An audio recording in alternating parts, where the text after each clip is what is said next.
Hello students, मैं हूं नीलम from right to education. आज के सेशन में हम पढ़ेंगे कक्षा 8 बसंत भाग 3 का 5वां पार्ट, चिट्ठी की अनूठी दुनिया। अनूठी का मतलब होता है निराली, यानी कि चिट्ठी की निराली दुनिया।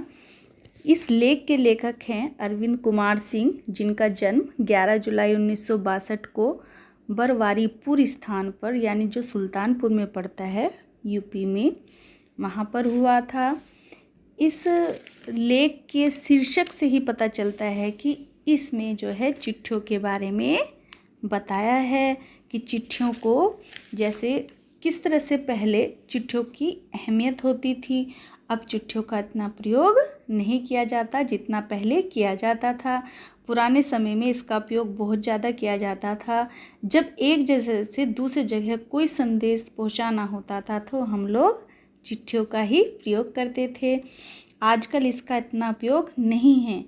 क्यों नहीं है? क्योंकि आजकल जो है इंटरनेट के साधन ज़्यादा आ चुका है, जिसमें हमारा क्या है, व्हाट्सएप, SMS, फेसबुक और सोशल मीडिया के अंतर्गत हम लोग जो हैं अपनी बातों का आदान प्रदान काफ़ी टाइम में ना लेकर कुछ ही सेकंड्स और मिनटों में कर देते हैं। जो ये नए उपागम आए हैं तो इसने हमारी चिट्ठी की महत्ता को कम किया है। लेकिन जब आप बच्चों अपने दादी से, नानी से, अपने रिश्तेदारों से पूछोगे तो वो यही कहेंगे कि जिन्होंने चिट्ठियों का प्रयोग किया है कि जितनी खुशी उन्हें चिट्ठियाँ पढ़ने में मिलती थी वो आजकल के संसाधन में नहीं मिलती हैं। क्योंकि उन दिनों जो चिट्ठी का पढ़ने का एक अपना अलग ही भाव होता है। तो क्या कहते हैं इसमें लेखक? यही कहते हैं कि चिट्ठियों की जो निराली दुनिया के बारे में जो यहाँ पर वर्णन किया है कि भले ही संचार के में दिन प्रतिदिन वृद्धि हो रही हो, लेकिन चिट्ठियों की दुनिया अपनी अलग ही निराली है। आइए अब पाठ को पढ़ते हैं। पत्रों की दुनिया भी अजीबो गरीब है और उसकी उपयोगिता हमेशा से बनी रही है।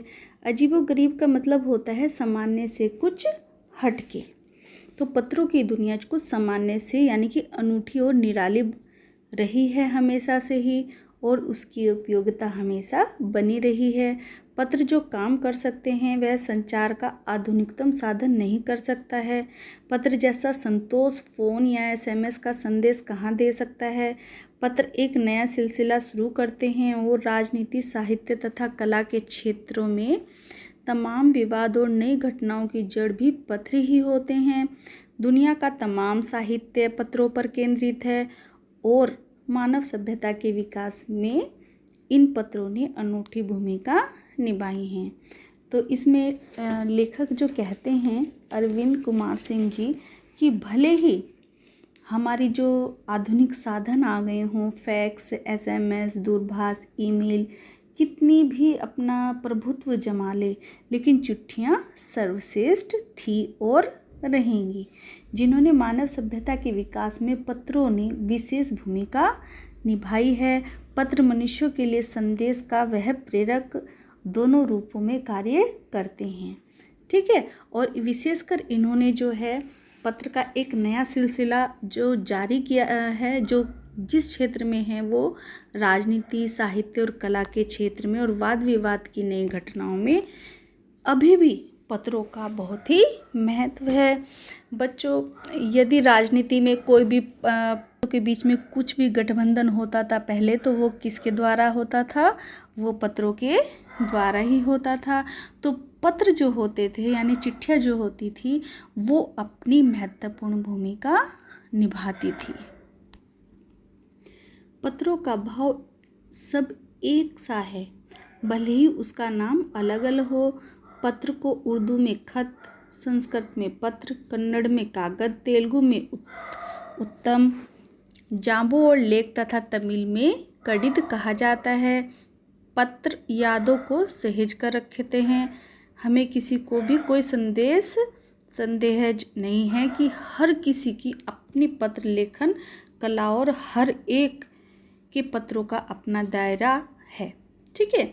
इसमें कवि या लेखक कहते हैं कि जो पत्र चाहे हम उन्हें किन्हीं भी नामों से पुकार लें, ठीक है।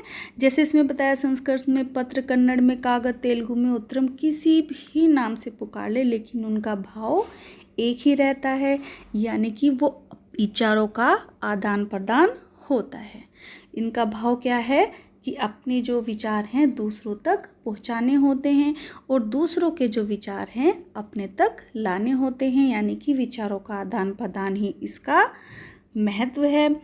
और इसमें जो ये बताया है कि जैसे माना बच्चों, आप यदि अपने दादी से, नानी से, पापा से यदि आप पूछेंगे तो उनसे यही कहेंगे कि जैसे कोई भी ये नहीं कहेगा कि किसी ने अपने समय में पत्र ना लिखा हो। और जो वो अपने दोस्तों को पत्र लिखते थे वो ऐसे होते थे कि वो उसको सहेज कर मीन्स संभाल कर रखते थे, यहाँ पर जो है संभाल कर रखते थे। और उनको जब उनकी याद आती थी तो वो कभी भी उसको उठाकर दोबारा से पढ़ लेते थे। लेकिन आजकल के साधन में ऐसा भाव नहीं है जैसा कि पहले पत्र लेखन में मिलता था, ठीक है। हर एक की अपनी पत्र लेखन कला और हर एक के पत्रों का अपना दायरा होता है। बच्चों, यदि माना मैं आपकी प्रतियोगिता कराऊं या कुछ भी आपको 2 बंदों को भी पत्र लिखने के लिए दूं, भले ही उसका प्रारूप एक हो, उसके हेडिंग एक हो, लेकिन उसका जो दायरा है और जो लिखने का तरीका है, जो उसका अंदर का मैटर है, वो हर एक, भले ही क्लास में 35 बच्चे हैं, 35 बच्चों का अलग अलग होगा। तो उसका जो दायरा है और उसका जो लिखने का तरीका है क्या है, सबका अलग अलग होगा, ठीक है बच्चों। अब इसमें हम देखेंगे आगे, दुनिया भर में रोज करोड़ों पत्र एक दूसरे को तलाशने तमाम ठिकानों तक पहुंचाते हैं। दुनिया भर में बच्चों क्या होता है कि अभी भी ये नहीं है कि पत्रों का महत्व कम हुआ है, पत्रों का महत्व अभी भी उतना ही है। तलाशने का मतलब क्या होता है बच्चों, माना मैंने आपको पत्र लिखा तो आप उसका जवाब तलाशेंगे और दोबारा से पत्र लिखेंगे, और मैं आपको फिर दोबारा से पत्र लिखूंगी, या आप किसी दोस्त को पत्र लिखते हैं या आपका दोस्त आपको पत्र लिखता है, तो वो क्या है, वो आपके विचारों का आदान प्रदान है, ठीक है। तो वो आपकी क्या है, जो ये तलाशने का एक ये तरीका है। भारत में ही रोज 4.5 करोड़ चिट्ठियां डाक में डाली जाती हैं, जो साबित करती हैं कि पत्र कितनी अहमियत रखते हैं। रोज कितनी डाली जाती हैं इसमें, 4.5 करोड़ चिट्ठियां। तो ये बच्चों विचारों का आदान प्रदान ही तो है कि मैंने आपको पत्र लिखा और आपने बदले में मेरे को पत्र लिखा। अब इसमें आगे लेखक ने जवाहरलाल नेहरू के थोड़े विचारों को लिया है। पंडित जवाहरलाल नेहरू ने सन 1953 में सही कहा था कि हजारों सालों तक संचार का साधन केवल हरकारे, रनर्स या फिर तेज घोड़े रहे हैं। उसके बाद पहिए आए, पर रेलवे और तार से भारी बदलाव आया।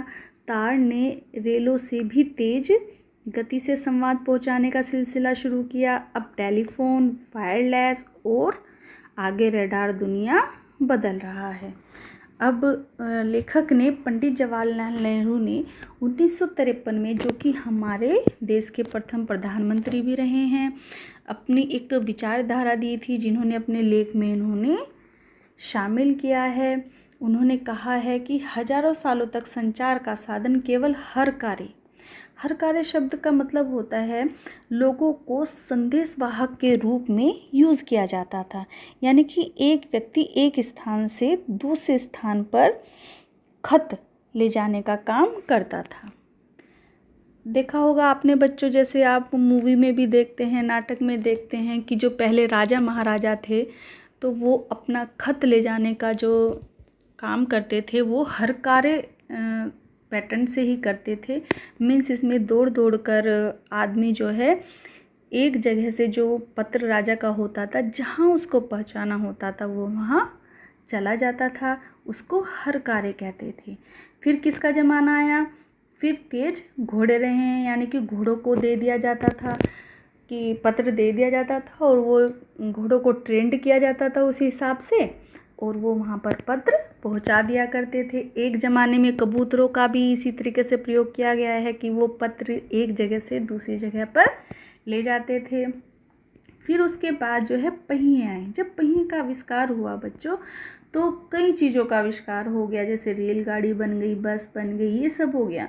तो रेलवे और तार पे भारी बदलाव आया। तार ने रेलों से भी तेज गति के संवाद पहुंचाने का सिलसिला शुरू किया। अब बच्चों इसमें जब रेलवे हुआ, यानी कि पहिए का आविष्कार हुआ, तो तार का आविष्कार से क्या हुआ, एक क्रांति सी छा गई। ठीक है, क्योंकि जो वो काम हमारा पैदल चलकर जाने में होता था वो ट्रेन से हो रहा है, तो वो समय की सीमा बहुत ही कम हो गई। और तार एक बार इतना चला है कि इसने तार जो दुनिया में जो है संदेशवाहक के फील्ड में एक क्रांति सी ला दी। इसमें जब अनेक संसाधन और भी आए, जैसे बच्चों टेलीफोन, वायरलेस और ये आजकल के जो संसाधन हैं, तो उसमें तार की सेवा बंद कर दी थी सरकार ने। वो कब की थी?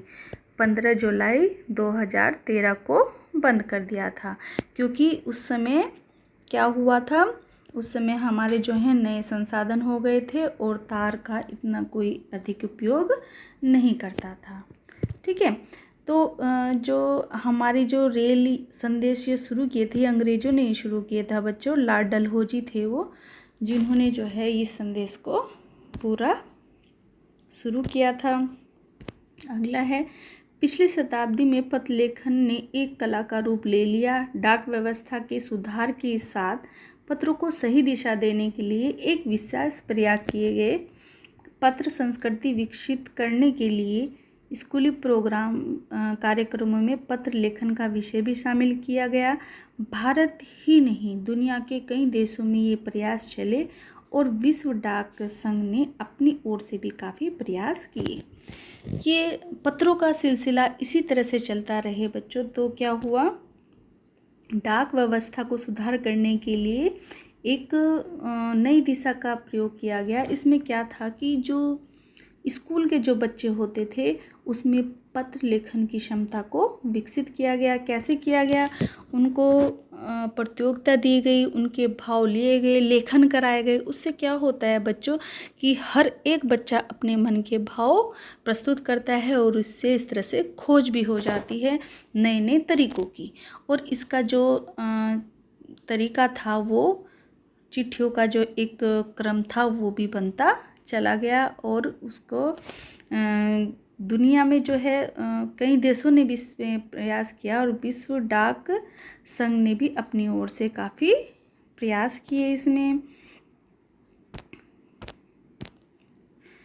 16 से कम आयु वर्ग के बच्चों के लिए पत्र लेखन प्रतियोगिता आयोजित करने का सिलसिला सन 1972 से शुरू किया गया।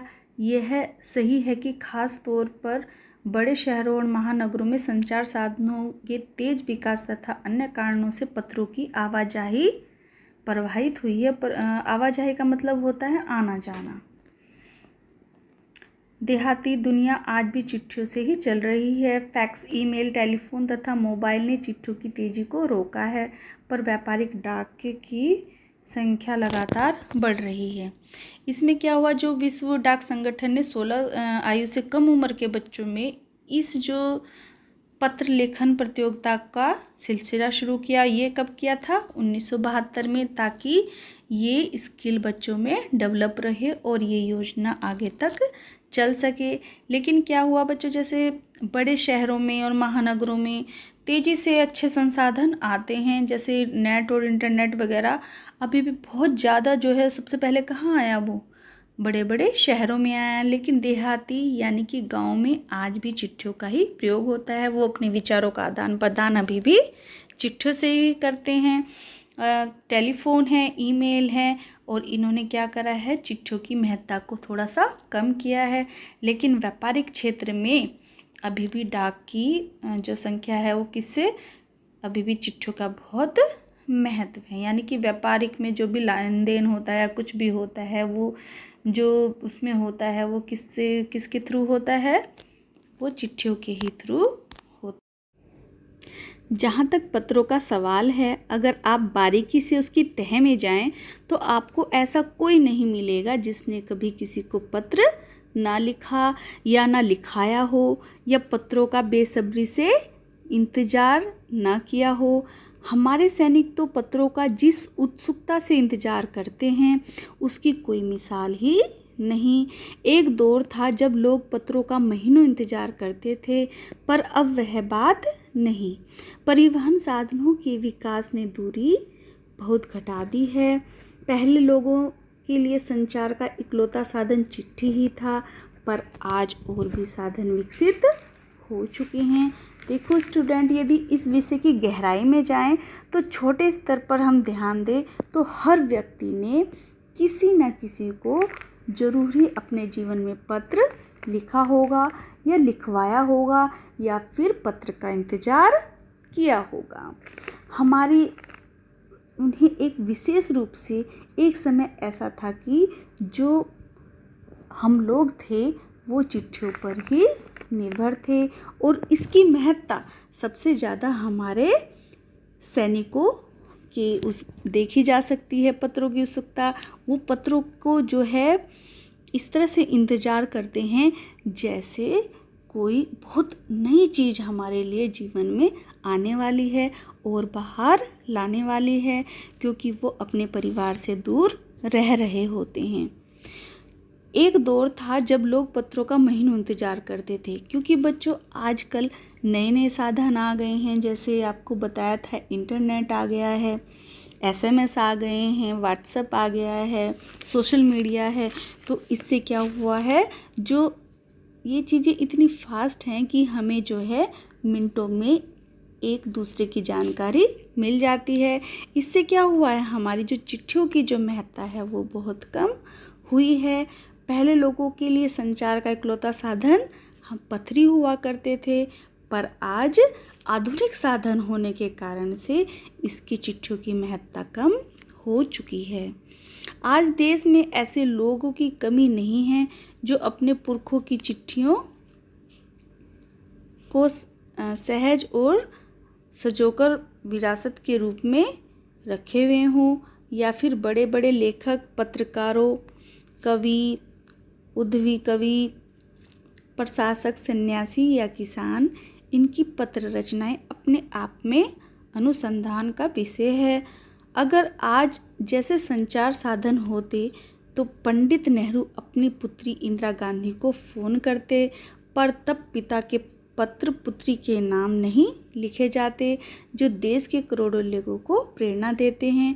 पत्रों को तो आज सहेज कर रख लेते हैं, पर SMS संदेशों को आप जल्दी ही भूल जाते हैं।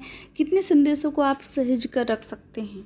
तमाम महान हस्तियों की तो देश में क्या है, देखो बच्चों, इस पैराग्राफ में यही बताया है कि जो आजकल का जो हमारे देश में लोगों में जो हमारे जो पूर्वज थे, पुरखों का मतलब पूर्वज, वो क्या करते थे, चिट्ठियों को सहेज कर यानी कि संभाल कर रखा करते थे। जो बड़े बड़े लेखक होते थे, पत्रकार, उद्यमी, कवि, प्रशासक, सन्यासी या किसान, इनकी पत्र रचनाएं अपने आप में एक अनुसंधान का विषय थी। अनुसंधान का मतलब होता है कि जहाँ पर बहुत बड़ा संग्रह हो। ठीक है, अगर आज जैसे संचार साधन होते तो अगर इंदिरा गांधी व नेहरू के समय में फ़ोन सेवा होती, उतनी ही सुलभ होती जितनी कि आज है, तो नेहरू सारी बातें अपनी पुत्री से ही कर लेते, या उन्हें जो बात फ़ोन पर कहनी है वह फ़ोन पर ही कह देते, और आज हमारे पास पिता का पुत्री के नाम से यह धरोहर के रूप में ना रहता। ठीक है, जो उन्होंने अपनी पुत्री को लिखे थे, जो देश के करोड़ों लोगों को प्रेरणा देते हैं। क्योंकि जो बच्चों उन्होंने जो 30 पत्र लिखे थे अपनी पुत्री के नाम, उसके नाम से क्या है, पुस्तक है, जो हम लोग आज भी पढ़ते हैं। यदि माना वो SMS कर देते या कुछ कर देते तो हमारे जो है धरोहर के रूप में वो ना होते, और जो हम लोगों को प्रेरणा मिलती है उन पत्रों से वो हमें ना मिलती। लेकिन जो पत्रों को जो आप सहज कर रख सकते हैं, यानी कि उसको संभाल कर रख सकते हैं, आपके पास SMS आ गया, व्हाट्सएप पर मैसेज आ गया या कुछ और आ गया, तो आप उसे कितने दिन रख सकते हैं? आप उन्हें डिलीट ही कर देते हैं, क्योंकि वो संख्या में इतने ज़्यादा होते हैं।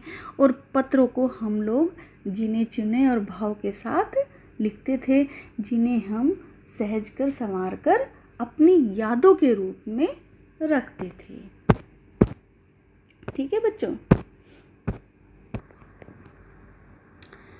तमाम हस्तियों की सबसे बड़ी यादगार या धरोहर उनके द्वारा लिखे गए पत्र ही हैं। बच्चों, यदि माना हम किसी के पत्र को पढ़ते हैं महापुरुष के, तो हमें उनके बारे में पता चल जाता है कि वो किस भाव के और किन विचारों के थे, क्योंकि वो पत्र ही हैं जो उनकी यादों को सजोए हुए हैं। भारत में इस श्रेणी में राष्ट्रपिता महात्मा गांधी को सबसे आगे स्थान में रखा जा सकता है। दुनिया के तमाम संग्रहालय जानी मानी हस्तियों के पत्रों का अनूठा संकलन है। तमाम पत्र देश, काल और समाज को जानने समझने का असली पैमाना है। भारत में आज़ादी से पहले महासंग्राम के दिनों में जो कुछ अंग्रेज अफसरों ने अपने परिवारजनों को पत्र लिखे, वे आगे चलकर बहुत महत्वपूर्ण पुस्तक तक बन गए। इन पत्रों ने साबित किया कि यह संग्राम कितनी ज़मीनी मजबूती लिए हुए था। पत्रों को पढ़कर ही पता चलता था कि कौन महापुरुष कैसा था। इस श्रेणी में भारत में सबसे आगे इस श्रेणी में महात्मा गांधी जी को रखा जा सकता है, जो कि हमारे राष्ट्रपिता है। और दुनिया में जितने भी संग्रहालय का मतलब संघ प्लस आलय, संघ का मतलब एकत्र करना, आलय का मतलब घर, जैसे म्यूजियम होता है जहाँ पर वस्तुओं का संग्रह यानी कि उनको एकत्र किया जाता है।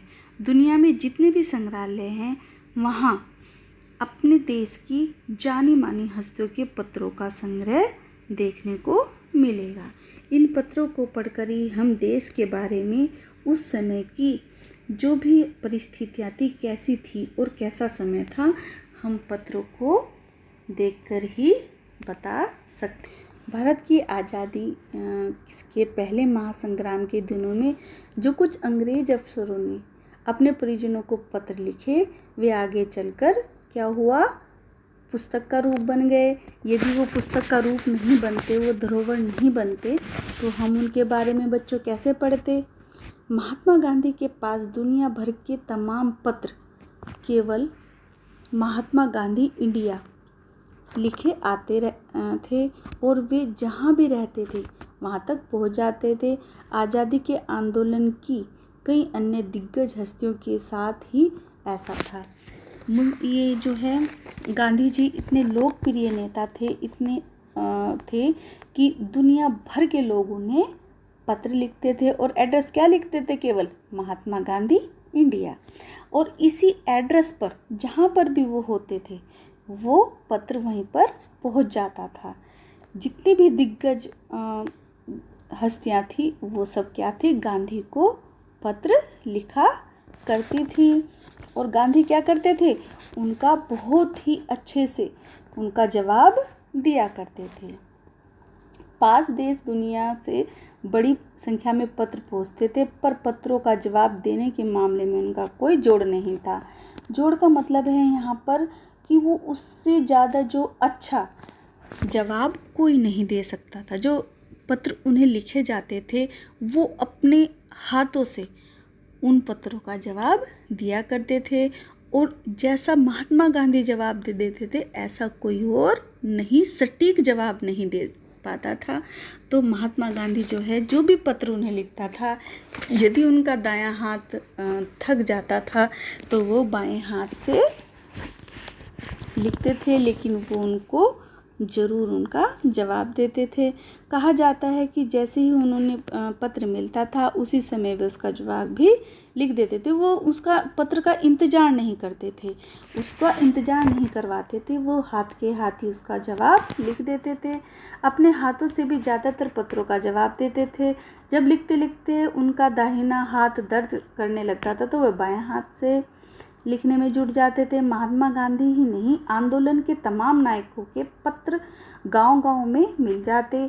पत्र भेजने वाले लोग उन पत्रों को किसी ही प्रशस्ति से कम नहीं मानते थे, यानी कि प्रसिद्धि प्रशंसा से कम नहीं मानते थे। और कई लोगों ने तो उन पत्रों को फ्रेम कराकर रख लिया। यह है पत्रों का जादू। यही नहीं, पत्रों के आधार पर कई भाषाओं में जाने कितनी किताबें लिखी जा चुकी हैं। इसमें क्या था, जो भी वो पत्र लिखते थे और जो पढ़ने वाला होता था वो उन पत्रों को इतना पसंद से, अपने आप को इतना सौभाग्यशाली मानता था कि उन पत्रों को फ्रेम करवा कर रख लेता था। उनके पत्रों की जो वो जवाब देते थे, जानो पत्रों में क्या आ गया हो, जादू आ गया हो। और उनको पढ़ने का, उनके जवाब को पढ़ने का बारी बारी मन करता था। और उन पत्रों के आधार पर कई पुस्तकों का निर्माण भी हुआ है और कई भाषाओं में हुआ है, क्योंकि जो है पत्र अलग अलग जगह से आते थे और गांधी जी उसी भाषा में जवाब दिया करते थे। वास्तव में पत्र किसी दस्तावेज से कम नहीं है। पंत के 200 पत्र, बच्चन के नाम और निराला के पत्र हमको लिखियो है। कहा था पत्रों के आईने और दयानंद सरस्वती समेत कई पुस्तकें आपको मिल जाएंगी। कहा जाता है कि प्रेमचंद खास तौर पर एक नए लेखकों को बहुत प्रेरक जवाब देते थे। जो प्रेमचंद जो साहित्य के क्षेत्र में बहुत ज़्यादा प्रसिद्ध लेखक रहे हैं, वो पत्रों का जवाब जो नए पत्र लेखन में आए हैं उनको बहुत सटीक जवाब दिया करते थे, ताकि क्या था, उनको जो है जो नए लेखक है वो उनके जवाब से प्रेरित हों। पत्रों के जवाब से बहुत ही मुस्तैद रहते थे। इसी प्रकार नेहरू और गांधी के लिखे हुए गए जो जितने भी पत्र, रविंद्र टैगोर भी उनसे बहुत ज़्यादा प्रेरित थे। महात्मा और कवि के नाम से महात्मा गांधी और रविंद्रनाथ टैगोर के बीच 1915 से 1941 के बीच के पत्रकार का संग्रह प्रकाशित हुआ, जिसमें बहुत से नए तथ्य और उनकी मनोदशा का लेखा जोखा मिलता है। इसमें क्या था, जो महात्मा और कवि के नाम से महात्मा गांधी और रविंद्रनाथ टैगोर के बीच 1915 से 1941 के बीच पत्राचार का संग्रह प्रकाशित हुआ, जिसमें बहुत से नए तथ्यों और मनोदशा का लेखा जोखा इसमें मिलता है। ठीक है, इनके नाम पर ये महात्मा गांधी और रविंद्रनाथ टैगोर के बीच 1915-1941 के बीच पत्राचारों का संग्रह हुआ। पत्र व्यवहार की परंपरा भारत में बहुत पुरानी है, पर इसका असली विकास आज़ादी के बाद ही हुआ है। तमाम सरकारी विभागों की तुलना में सबसे ज़्यादा गुडविल डाक विभाग है। देखो, जो जितने भी जो विभाग है उसमें सबसे जो लोकप्रिय है, गुडविल का मतलब लोकप्रिय है, वो डाक विभाग है। क्योंकि डाक विभाग जो है चिट्ठी का ही काम नहीं बच्चों, हमारी जो है मनी ऑर्डर, हमारे फॉर्म, ये सब जो है डाक विभाग के अंदर ही आता है, जिसलिए इसको गुडविल कहा गया है। और ये भारत की बहुत पुरानी परंपरा है। ऐसा नहीं कि आज़ादी से पहले नहीं था, ये आज़ादी से पहले भी था और आज़ादी के बाद ये बहुत विकसित हुआ कि है। इस खास वजह से यह भी है कि यह लोगों को जोड़ने का काम करता है, घर घर तक इसकी पहुंच है। संचार के तमाम उन्नत साधनों के बाद भी चिट्ठी पत्रों की हैसियत बरकरार है। शहरी इलाकों में आलीशान हवेलियां हों या फिर झोपड़पट्टियां में रह रहे हों लोग, दुर्गम जंगलों से घिरे गांव हों या फिर बर्फबारी के बीच भी जी रहे पहाड़ों के लोग, समुद्र तट पर रह रहे मछुआरे हों या फिर रेगिस्तान की ढंडियाँ यानी कि जहाँ छोटे छोटे कस्बे होते में रह रहे हों लोग, आज भी खतों का सबसे अधिक बेसब्री से इंतज़ार करते हैं। एक दो नहीं, करोड़ों लोग खेतों और अन्य सेवाओं के लिए रोज़ भारतीय डाकघरों के दरवाजे तक पहुँचते हैं। और इस बहुआयामी भूमिका नज़र आ रही है। दूर देहात में लाखों गरीब घरों में चूल्हे मनी आर्डर अर्थव्यवस्था से ही जलते हैं। गांव या गरीब बस्तियों में चिट्ठी या मनी आर्डर लेकर पहुंचाने वाला डाकिया देवदूत के रूप में देखा जाता है। देखो स्टूडेंट्स, आगे जो चिट्ठियों की अहमियत कम नहीं हुई है, ये डाक विभाग की गुडविल से पता चलता है कि आगे करोड़ों लोग ऐसे होते हैं जो कि खत एक अन्य जरूरी सेवाओं के लिए भारतीय डाक सेवा पर निर्भर रहते हैं। इसलिए भारतीय डाक सेवा को बहुआयामी सेवा क्या होती है कि मतलब चिट्ठी पत्र ना हो करके ये क्या है, मनी आर्डर होता है, अर्थव्यवस्था मनी आर्डर, जिससे जो है छोटे छोटे जो कस्बे होते हैं जहाँ पर ये आधुनिक संसाधन नहीं है, वहाँ पर जो है डाकिए का आज भी लोगों को बहुत इंतज़ार रहता है।